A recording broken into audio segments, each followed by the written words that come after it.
Jake, we are back at the Blister Summit once again, testing a bunch of Rossi gear. And we have 3 new products right behind us that we're going to cover today. Why don't you start with telling us about Forza? Yeah, Forza, really cool. New line of kind of all mountain carving, kind of leans heavier towards the carving side of things, but really has a wide bandwidth.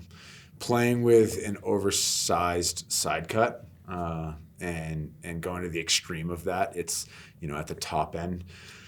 The Forza 70, and I'll explain the name in a second, but the Forza 70, it's 78 underfoot, but it's got a 136 tip width. So really wide tip, narrow foot, underfoot, and like 112 in the tail. So not your old style parabolic when shape skis first came out, the big hourglass looking shape, but really interesting shape anyway. When you look at it, the tip is huge. And the goal with the skis is to get people to carve and feel comfortable carving. And that's really the idea behind the whole line of skis. And it's a line. What you're seeing here is the 70, which is kind of the pinnacle of the range, but it goes all the way down to a cap construction, the Forza 20, which is, a learn to carve style product. Gotcha.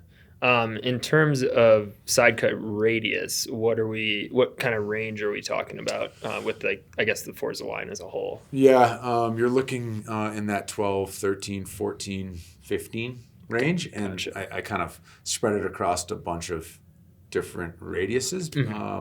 When you're looking at the 173 that we have here, it's a 14 meter radius.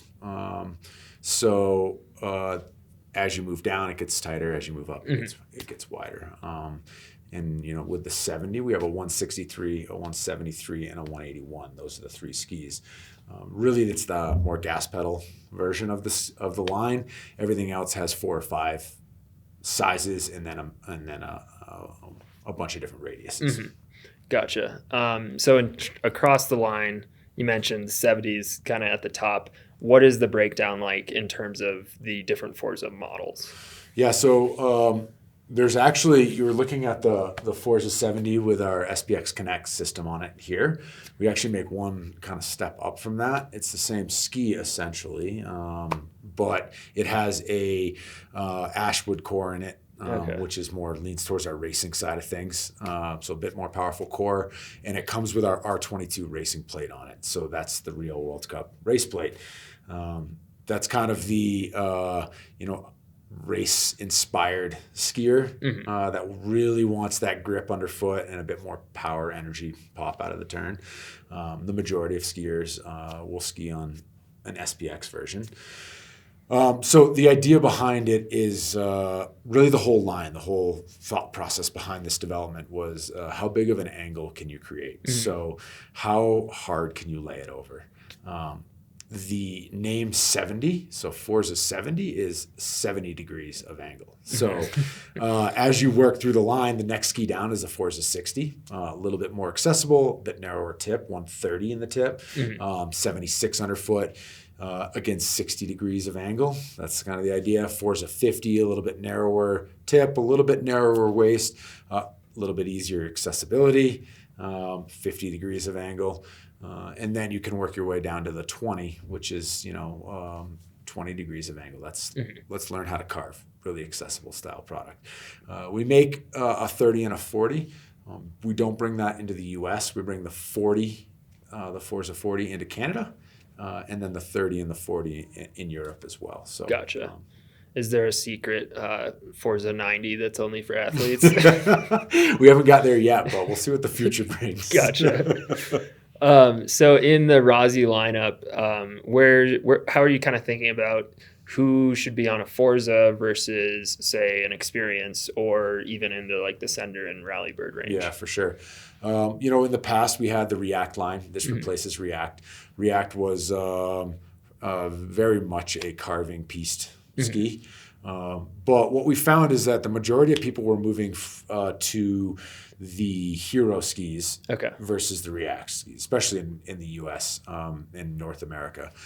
But the the hero skis have a little bit of, race inspiration, a lot of race inspiration, and a little bit of nervousness from a retail customer that looks at a ski and says, I really would love to be on a carving ski, but I don't want to be on a race ski. And so they would move to maybe the Experience line or maybe the Sender line. What we're finding is waist widths are getting, the pendulum is coming back. So the super wide thought process is coming back to kind of realization that there's a right tool for the right day. And so that's where we really started looking at, where does a carving style ski fit in the world? This is for sure a carving product.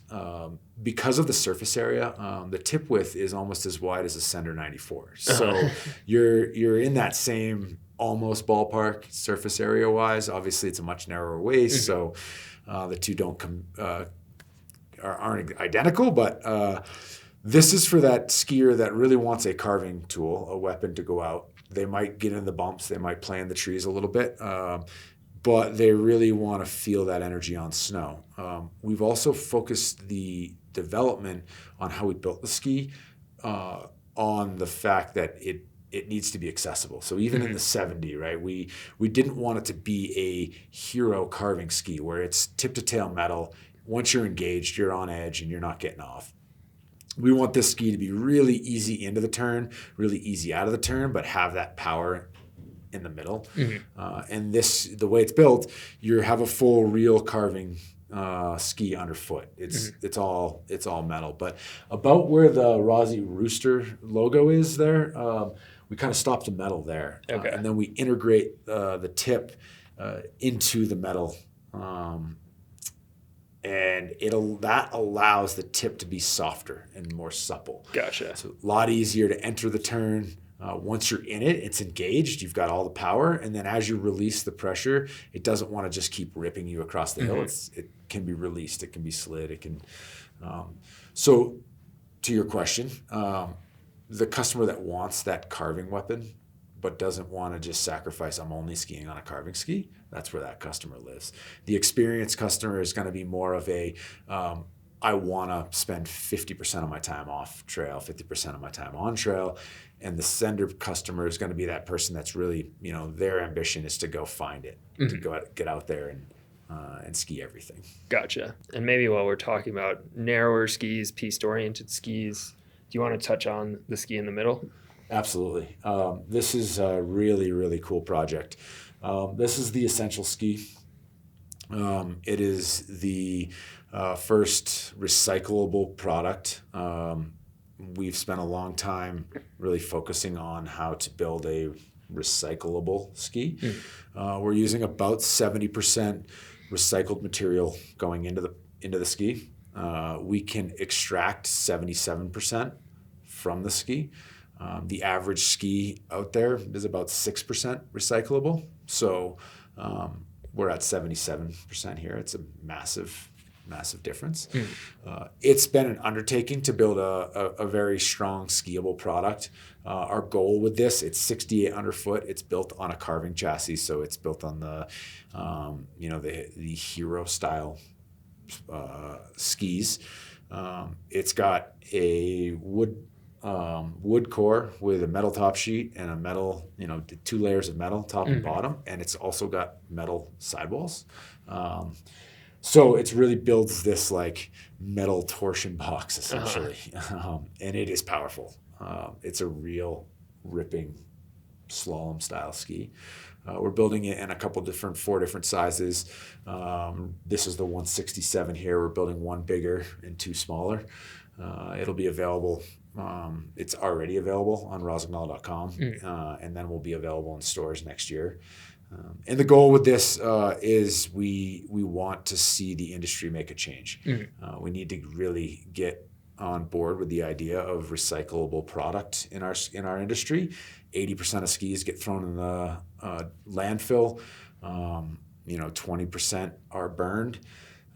There's some ski fences out there. There's shot skis. Some shot skis, and but at the end of the day, we're not making a difference with the fence posts in the Adirondack chairs. Yeah. So it's time to make a difference. Rossignol has open sourced this to the entire industry, so anyone can come get the recipe from us. And we wanted to do that because it was a massive undertaking to get this ski on snow.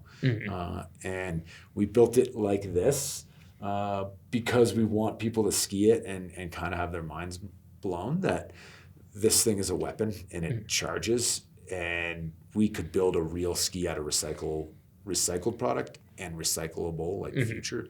And so we can do a lot. And there's going to be a lot coming. We're making some pretty bold statements. A third of our line will be this style product by 2028, and we're only going to grow from there.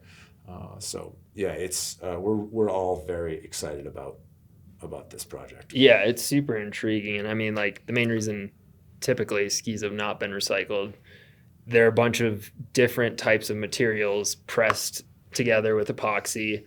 And it's not all that easy to separate them afterwards. So I don't know if you could maybe just like run us through some of the main ways that Rossi approached building a ski differently that allowed you to arrive at that level of recyclability. Yeah, I mean, the biggest challenges are the epoxies, the enamels, the paints, the plastics, all that. Those were the biggest challenges. So biosource resins and understanding how we can use different glues that will hold materials together so you can ski it. That's the challenge. I mean, the best resins, the best glues are the worst for the environment. Yeah. So that piece was our biggest challenge. We had to work hard to make a ski that didn't explode, right? And we didn't want it to be cardboard and simple glue. We wanted it to be a real ski.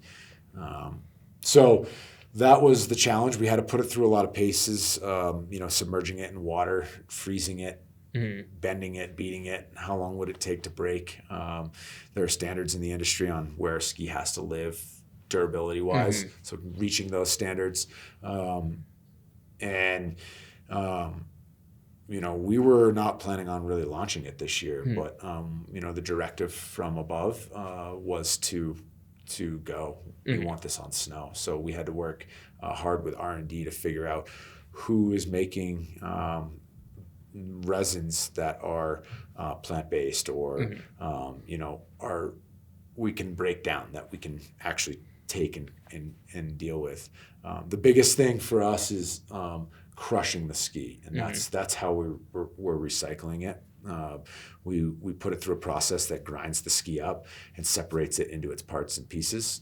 Another piece of that is the company that we've been working with to recycle it doesn't use any water in their recycling process, which has no chemical waste coming out. So it crushes the ski and literally separates it into the parts and pieces, which allows us to either take it to someone that is recycling or try to start to upcycle that stuff back into skis. And again, that's the long-term goal, right, is to create product out of product. And that's another major undertaking that we have to wrap our heads around. Yeah, it is no small project, that's for sure, but it's really exciting to see.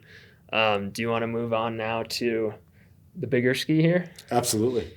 So Sender Free 110. Really, really excited. It's been a long time coming. Some of us have been waiting for a while. We've had this conversation. The idea with this, it's been the industry people that are behind our brand and love us have been saying, where is it? Why aren't you building this ski? 118 has been awesome. It is a super cool ski. Maybe a little big for the majority of the times that we ski.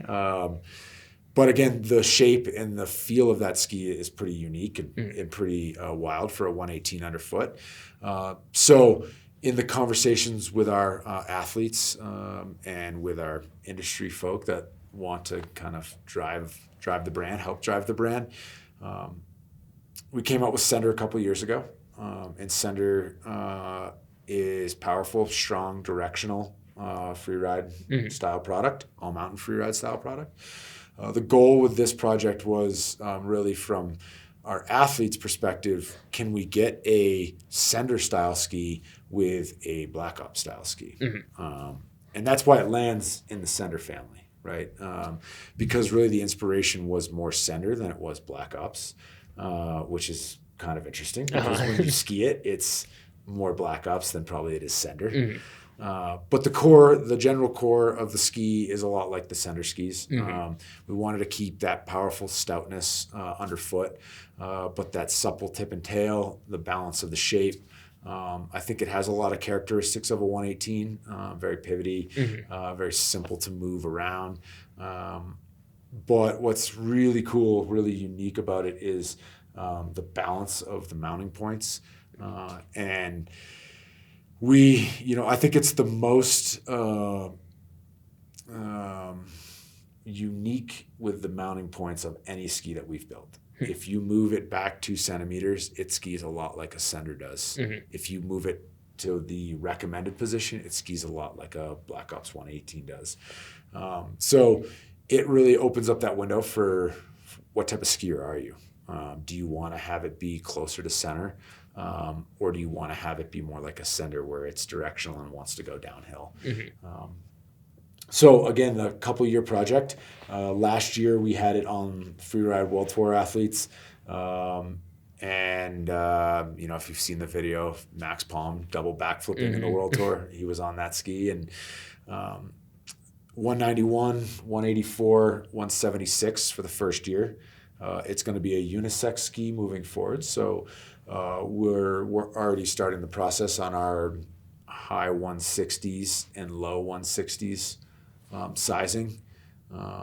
And so then, in the next 2 years, we'll have a full range from 160-ish up to 191. Gotcha. Yeah, the first time I saw any sort of prototype of it was, I think it was the first year of the Blister Summit when it was like really pared down, and you brought like a 194 or something. It was for Logan Peyote.